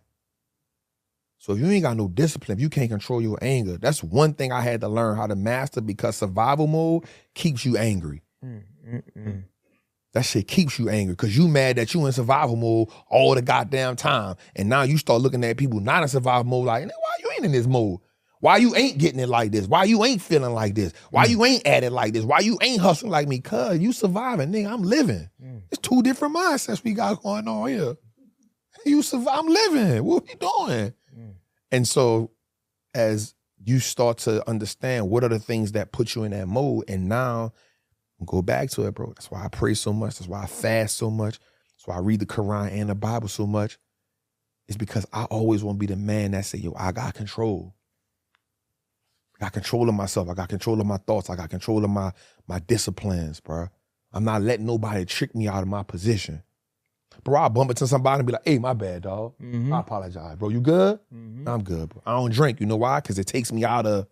Because people don't understand, like you talk about this a lot, how much it costs to be a black person, how much it costs, how much does America cost, well, right? He just listened to my last episode. He good. Nah. He good. He good. He good. But the thing about it is like, but even that though, like, but how much it costs to not be disciplined though? How much it costs you? That's what you need to see, because that can cost you a lot. It's going to cost you everything. The cost, we always look at the actual dollar amount that something is costing us in the moment, but we not looking at the repercussions of what the price is going to cost us. So think about this. I hire about 13 people that work with me, not for me. I take care of my mama. I take care of my daughter mama. I take care of my daughter. My homie, who actually saved me from a murder charge when I first came home from prison. A dude did me some dumb crap in New Orleans, and I called my dog. I said, bro, bring a chopper, bro. My dog brought a chopper to me, and he said, bro, check this out. I'm not going to tell you not to do this, but just know we just come home from doing a bid. He just did 15, 20 for manslaughter. I did 10. He said, I ain't going to tell you not to do it, but don't let him trick you out your spot. My dog, we both hitters. I wound up not doing it. I let him. He asked me for $1,500. He wanted to go to the fight. But he had he paying for his wedding. That's the reason why weddings cost. Weddings cost. Yes. So he said, and I'm gonna give it back to you when I get paid Monday. I'm like, all right, bet. So he went to the fight, and he a 49ers fanatic. Went to the 49ers game. Monday came. He said, I'm about to send you the money now. I'm just making sure the information good. I said, bro, you ain't even got to send it to me. I just want to see you're going to be a man of your word. I said, I'm good, bro. I'm straight. Why did I say that? Integrity going to go a long way with me. But at the same time, what would it cost him if he didn't show up and hold his word down? A lot more than $1,500. You feel me? It's going to cost you way more than $1,500. A lot more. You feel me? What does it cost for you being a person that provide for your family and provide for all these people, and you go to jail for something stupid? Now, that cost. What happens if I'm here in the street, I'm drinking and driving, and I wreck my car or get in an accident? Yeah, I got life insurance and all that, but guess what? What happens when my daughter don't grow up without her daddy? What happens to my daughter mama when she don't got the person to, what happens to my mama? What happens to the 13 people? What happens to the brand that I'm building? What happens to the people that I'm impacting? The cost. The cost of no discipline is destruction. Yo, you know what's crazy? I had a question on here and I was going to ask you, but I think we just unpacked the answer to it. Because even when it comes to like parenting, the scariest thing is that we can be the best parents we can, but our children still going to be whoever they want to be. Yeah. And I was going to ask you, like, since we talk about the price of everything, what's the cost of freedom? And I think we just unpacked that without even knowing. In my opinion, I'm going to ask you the question, but I think the cost of freedom is discipline. 100%. That's the freedom. Freedom is the dividend of discipline. Freedom is the dividend of discipline. Because watch this. Discipline is saying, you can kill a man, but I'm not. But I'm not. And then what does that blossom into? That man might save my life one day. Man might save my life one day. Right? Freedom is having the ability to experience different things in life, and then those experience, I'll never forget this, bro. Watch this. I was in Africa. I did 30 days in Africa. And I remember seeing this old dude sitting on this stump. I was in Tanzania, and I went over there and just talked to him because something just drove me to him. So I went over and I was talking to him, and I said, man, where you from? And he was like, he was from the other side. And he was telling me he had a wife and the kids and all that. And I said, well, how long is it gonna take you to get there? And I was about to give him the money to get there because it wasn't that much. He was like, nah. I'm gonna travel and I'm gonna get back there, but you will learn more from traveling you will ever reading a book. He said, because every time you travel and you experience the destination, you learn something new. And that was profound for me because I was like, wait, what? So now when I travel, I always try to not take as many pictures for Instagram. I try to be in the moment because when I'm in the moment, you learn something. You get some type of clarity. You get some type of epiphany, some type of, damn, that makes sense to me. And so for me, freedom is being able to live life on your terms, but still in the parameters of what you set in place for yourself. So when I go somewhere, I ain't trying to go ball out and I want to experience it. I want to live it. I want to enjoy it. I want to take a piece of that place with me when I come back home so I can always live there. And that's what helps me even when I'm at home. Sometimes, bro, I still suffer with survivor's remorse, bro. That shit is on my heart heavy. But what happens is I think about, damn, what happened when I jumped out that airplane in Dubai, bro? Damn, that shit was dope. I look at the video, it take me to another place, bro. It gives me, all right, yep, I want to do this again. Damn, I felt good. I remember being in prison, reading about Kemet, reading about Egypt. But damn, I remember going there and walking through the pyramids of Gaza. I remember going there, climbing up and down. Like, damn. I remember how hot it was. All right, that. I know what it felt like being in Africa for 30 days. I felt like Malcolm X. God dang it. Okay, that's, So I messed this up. It cost me that. All right, I love freedom. Money is a byproduct of your consistency or having big dreams or playing a wealth game at a high level. The freedom is the dividends from it. Yo, hold up. I've never done this before. How long we got? 37 minutes? Oh, shit. That's good. Oh, no, yeah. No, that's good. That's fine. All right, cool. Just let me know, because if we have to, we're going to switch the hard drive. But yeah, like I know, like, I'm just saying, like. Are you flowing, bro? Yeah, it's good. It's good. It's good. It's love, man. So if we understand money is a byproduct of all these things, right? Yep. Why so many people don't muster up the courage to have the discipline to do the things most people won't do so they can get the money and they can have a little bit of freedom? Like, I'm pretty sure, what's her name? Harriet Tubman, what they said, if Harriet Tubman would have freed so many more slaves if they knew they were slaves, right? I'm pretty sure you teaching about stocks and about just creating economic freedom. And your platform is good. But imagine if the people who saw you and didn't pass by just wanted to listen. It would be so much more. I'm just wondering why are so many people overlooking this and not seeing the value in it? Freedom look different to everybody. Everybody's freedom don't look the same. It said that a man on a dying bed got one wish, but a man that's healthy got 1,000,000 wishes, or 1,000 wishes. Freedom looks different to everybody. So for some people, freedom is, having all my bills on auto pay. That's freedom.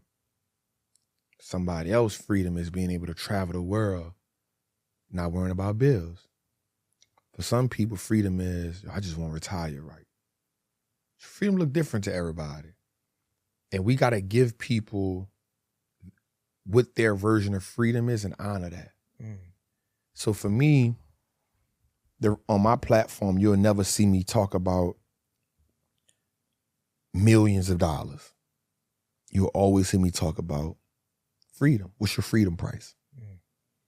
Because what happens is we start to project our vision and our goals on everybody else. And then what happens is when people feel at life, they not fit. A lot of times it's not because they're failing at their own goals. They're failing at trying to be somebody else. So you've adapted J goals, you've adapted trap goals, you've adapted this man goals, you've adapted the Migos goals, you've adapted the goals that Floyd Mayweather got all this money and all these women. That's your freedom, not that's your goal, but that ain't your real goal. You just adapted that goal because you have yet to sit down and say, what does freedom look like to me? Right, that's the thing about Instagram and social media. Our brain gets bombarded with so many visuals. It gets bombarded with so much stuff. And the more we download all this content, we get further and further away from who we really are. We get further and further away from our own thought processes. We get further and further away from our true emotional state. We get further and further away from what God really is. We get further and further away of what love really is. So we start looking at people and saying, that's my couple goals. When you don't know, that man, he might be beating the piss out of her off the camera. They may be good actors. What happens is the more we download the content, and I would listen to this thing called The Social Dilemma, and it says that the way Instagram and these social media platforms is designed is to make you change a little bit every day. A little bit every day. So if you go look at the average person, I told my team, I said, I need y'all to judge me. They was like, for what? I said, my screen time is at 17 hours a day. I need to get that down. They was like, well, I said, I'm about to just start. Now I know what I'll do. I'll trick myself into doing this. I'm doing market research. Mm-hmm. I'm studying the platform. I'm studying the content. Man, get your ass off that shit. Get off of it. That's what I've been doing. Getting my screen time down. All right, Trap, you got 700 books. Do market research right there. Trap, you got 200 audio books on your phone. Do market research right there. Get off that goddamn phone. You got 17 hours on one phone. You got 3 hours on one phone. That's 20 hours. What we doing, bro? You feel me? And so when you start to be like, man, I don't really know who I am because you followed 200 people, you listening to this, you done took in everybody else's content. You getting further and further away from your thoughts, your goals, your ideas. Your identity. You get further, and the further you get away from that, now you got people. You wonder why everybody dressed the same. You wonder why everybody look the same. You wonder why everybody having the same conversation because everybody downloading the same content and everybody looking for praise from everybody who look like them, sound like them, talk like them. But yet we all think we got freedom of speech. We all think we individuals, but yet we only replicating certain things. So how do you break away from that? That's why when you see certain people, you be like, ooh, there's something different about that person. I can promise you they read. So that's what I read a lot, bruh. I disconnect. I'll get on the gram. I'll even YouTube. I'll get on there. I'll put my content up. I engage with my people. It's off. Audible book. Read my book. You start to find your voice. You get to find your perspective. You get to find your ideas. You get to tap into that. But if not, what happens is the minute somebody disagree with you, guess what you feel like you got to do? Let me handle this comment. You can have 1,000 positive comments. That one negative comment in there, you about to address that. Bro, why are we addressing this? Why? So the further we get away from ourselves, just to get back to that, again, it goes back to one, environment and standards, and two, it goes to how far are you from your identity? How far is a person from their voice? Think about when we look at the movie Get Out, right? And when dude was in that proverbial sunken place, right? Think about Instagram, think about social media, think about these platforms as he was still able to operate in the body, but mentally and spiritually, it wasn't him. Somebody else was controlling him. Man, just think about how many people walk around here just like that. The minute they get up, they hit that phone, that's the equivalent to that. Bink. As soon as they get up, wake up, they don't wake up, thank you, God. This first breath of fresh air, I wasn't promised this, but you gave it to me. You saw something in me that felt like I deserved this breath of fresh air. I'm going to just take 5 minutes to be thankful for that. No, we don't do that. We take that for granted. Guess what we do? Aha! Damn, I'm late for work. Shit, let me get up, go brush my teeth right quick. Right? That's the You went to it. You here. And the further you get into it, the further you, the problem is you don't even know it. And here's what I can bet you. I can guarantee you this. If we put 10 people in the room, 8 of them at least tell themselves once a week, man, I'm gonna get off this thing so much. Man, I'm gonna stop spending so much time on that thing. Man, I need to be doing some other stuff. I keep procrastinating. You procrastinate. Yep, you are procrastinating, but you spend 3 hours on that phone. You're in a sunken place. You done lost your voice. You done lost your vision. You done lost your identity. And you're basing the things that you reward yourself with based on who's giving you accolades in the comments. So if the post don't get enough likes, you hide the likes. Man, I don't care. That thing will get 30 likes. I got a million, 3 people following me. Bro, you could see some get 3,000, 5,000, 10,000. Some got 100. Guess what? I don't care. I don't care. Right? So the further we get away from who we are, the further we lose our voice, and people ain't gonna agree with it. But what happens is denial is a way of saying, like, there's somebody in my front porch. And most people say, I'm an alcoholic, but I'm a functioning alcoholic. No, you're an alcoholic. We're not gonna dress it up. You're an alcoholic and you need to stop. Right? Because what I've learned about alcohol is, unlike crack, unlike coke, unlike heroin, a person who's been drinking alcohol for so long, if you take them off alcohol, it'll kill them. It'll kill them. A person who's been on alcohol for so long, you can't even just take them off alcohol. You got to ease them off it because it'll kill them. It'll messed up the chemical imbalance in their body. Bro, this shit done messed up people's chemical imbalance, man. And so we so far away from ourselves, bro. We looking for people to validate how we think, how we talk, how we speak. And when we don't get somebody to validate that, the minute somebody go against that, bro, we won't nut up on them on that. Again, let's go back to what we talked about earlier. We don't give each other grace for nothing. We don't care to understand each other. I sit here listening to another black man, bro. I'm not listening to you just to out-talk on your podcast. I want to take in your question. I want to put it in my head and so I can give you the best possible answer I can give you. No, man, this is great. This is amazing, bro. Like, you just never know. Like, you just never know. You know what I'm saying? Like, because a part of me wants to say you never know what a person is going through, but you just never know, like, who a person is until you really able to sit down and just talk to them. Oh, yeah. You know what I'm saying? A lot of times we get lost in our identity, speaking of identity, of our work, because we, as men, that's what we do. Like, you are what you do to so many people 100%. Until you get to somebody else successful and they like, man, I'm on the same shit. What about this?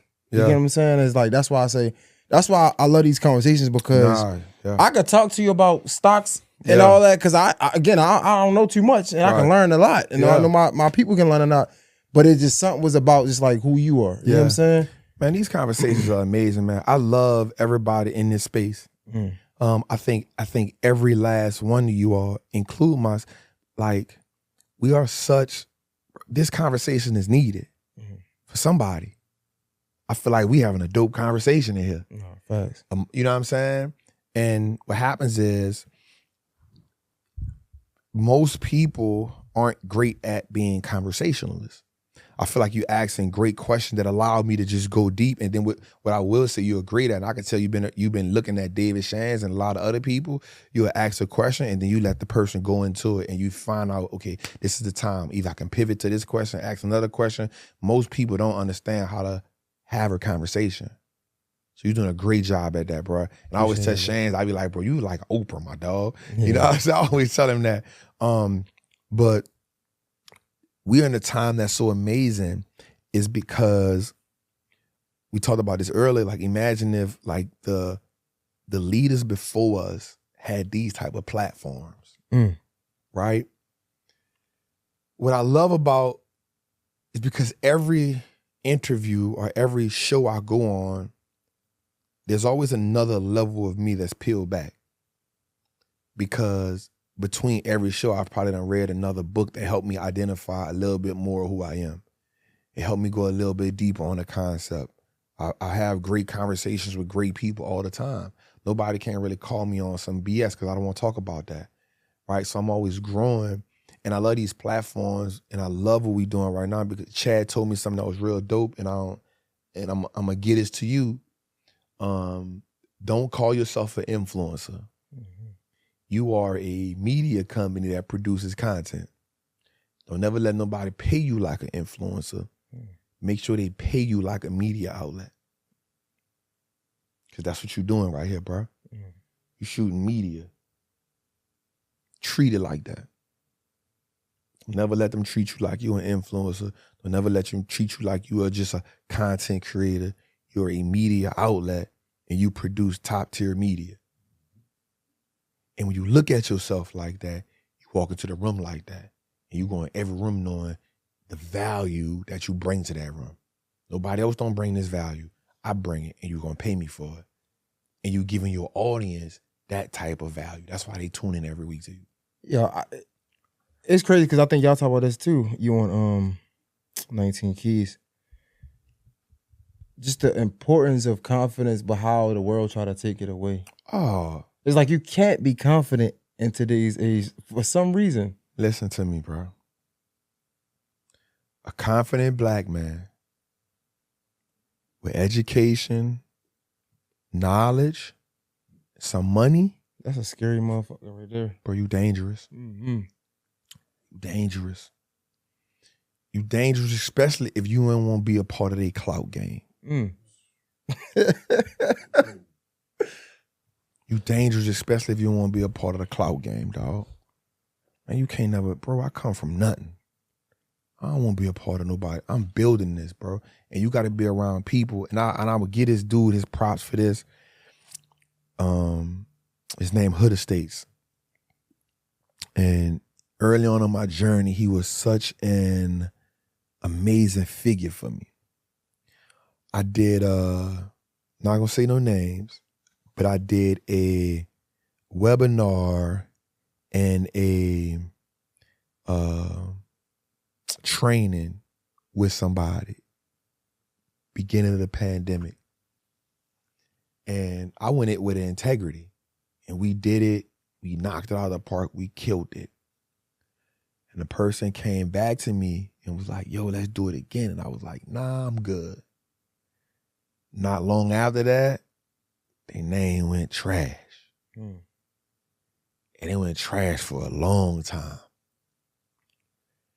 And I remember my partner, Pocky, told me, as long as you never chase clout and you keep God first, your brand will always be top tier. Always. Always. Because you don't never got to belong. You are where you supposed to be. And bro, I go through this thing like that. Everybody got, bro, I don't never be saying trap, bro. Man, bro, I bought me a house. Shit is 10,000 square feet, bro. I sit in that shit and I be like, nigga, you done came a long way, nigga. I enjoy it, bro. I watch my daughter run around. I sit in the movie room and chill. I don't gotta be outside. Cause the OG told me this.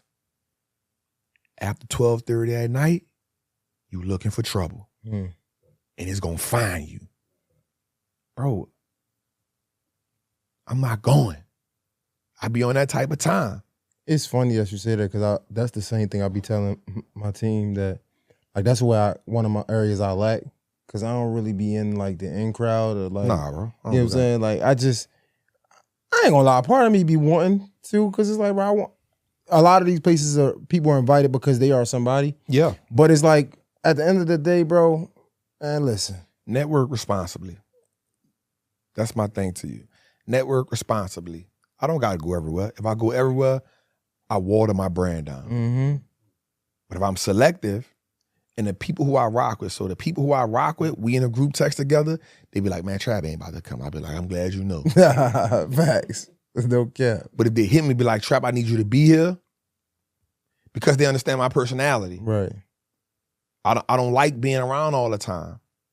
I like being in my space. And it's not that I'm running from the world or nothing, but I've been in so much chaos in my whole life, bro. I just be like in peace. I like watching my daughter run around the house, bro. Yo, we got a backyard, we got a front yard, I got a pool, I got a jacuzzi, I got a theater room. Bro, I love watching my daughter just run around there. I moved her mama, not far from me. Man, I like that shit, bro. And also in that space, I get to read and just pray and I'm a praying dude, bro. I'm always thankful.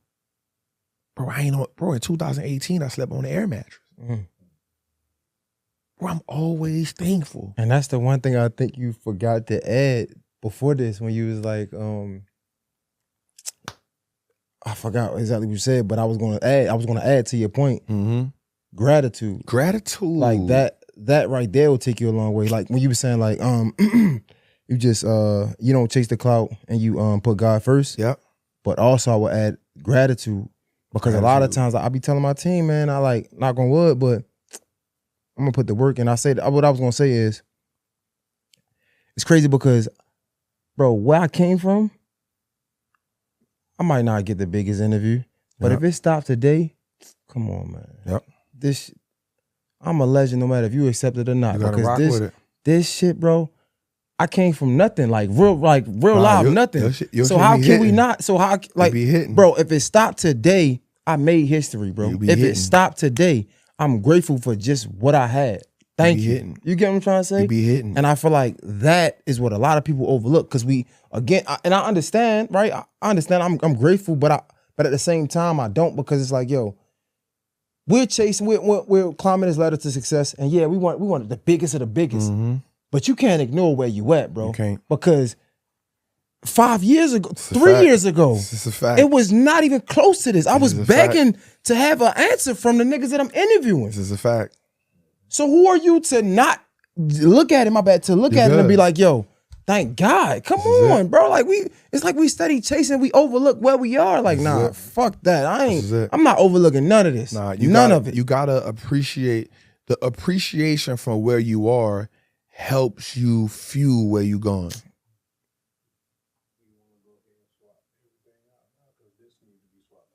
No, we about to finish. Where is it? How long? All right, come on, we about to finish. Go ahead. The appreciation for where you at fuels where you going.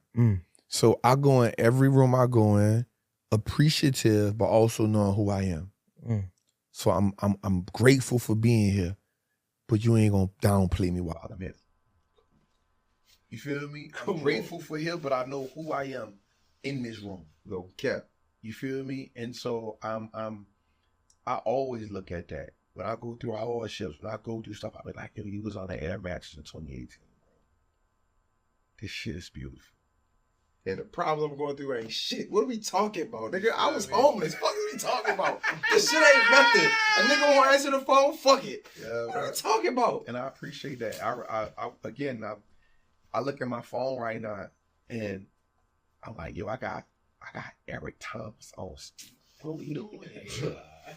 Come on, what are we talking about? Facts. Like, I got E.T., I got Charlamagne on my line. I got Steve Harvey right-hand man on my line. What we doing? I got Rose on my line. I got D1 on my line. That's my dog. I love him. What? I go on the phone, I got 2 billionaires and like 5, 6, 7, 8 regular, millionaires. 10, 20 millionaires, bro, like, I ain't tripping. I'm here. And these good relationships. Plus, I still got the homies from the hood that's real rock solid. Like, I got a good thing here. I'm appreciating this. I got levels. I'm still here to never forget. I'm here to understand where I'm at. I got these people to know where we going as big picture thinkers. Bro, I'm good here. Yo, I appreciate it. I appreciate you pulling up. Yo, we didn't talk the storage off the hard drive and the damn audio. Yo, we got this. This shit is great because I got another hour. Yeah. I mean, we gotta do a part 2, bro. I appreciate you pulling up. Sure. Like, this is really this was really good. This could do 1 view and I'll be great. It was. Thank you, man. It fulfilled the soul. I hope it did the same for the viewers. Yeah, man. Bro, I appreciate you. Thank you, brother. I appreciate you, man. Appreciate you on the team, man. Thank you, man. Yo, Wall Street Trapper, Mr. J Hill, JL Podcast. Y'all know how to follow him. Y'all, I don't even. You don't got. I mean, I guess if you want. On Instagram, it's Wall_Street_Trapper. Would love everybody to check out the live show we do every Tuesday on the Wallstreet Look Like Us Network on YouTube. It's called Trapping Tuesday, helping you build your confidence in the market and helping you build legacy, man. So we trapping, man. Wallstreet Look Like Us now. I appreciate you again, brother. Yes, sir, man. J Hill, Mr. J Hill Podcast. It's a wrap. We out. Thank you, brother. Man, that shit was good, man.